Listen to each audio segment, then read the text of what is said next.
Usmonjon, yaxshimisiz? Yaxshi keldingizmi? Uyga berilgan vazifalarni bajardingizmi? Hammasiga tayyormisiz?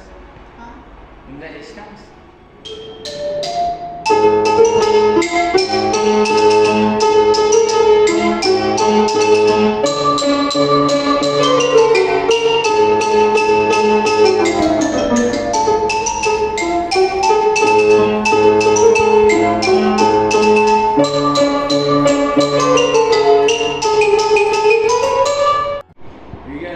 Eshitdik, yaxshi, harakatlar yaxshi, xato kamchiliklar bor, hammasi tushunarli bo'lgan bo'lsa, intilishingiz yaxshi, intizomingiz yaxshi, tartibingiz yaxshiligi uchun bugungi bahongiz 5.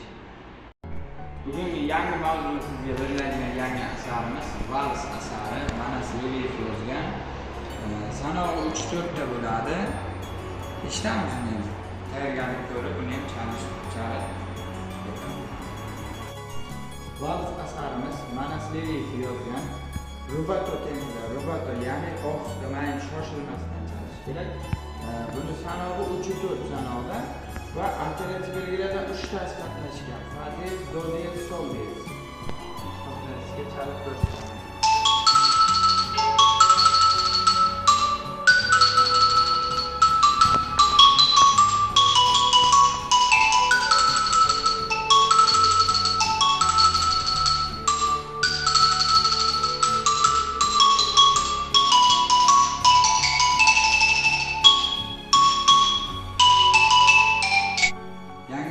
Tushunarli bo'ldimi? Ha, ustoz. Bu darsgacha chiroyli tayyorlab kelasiz degan umiddaman. Buguncha darsimiz tugadi. Sizga javob.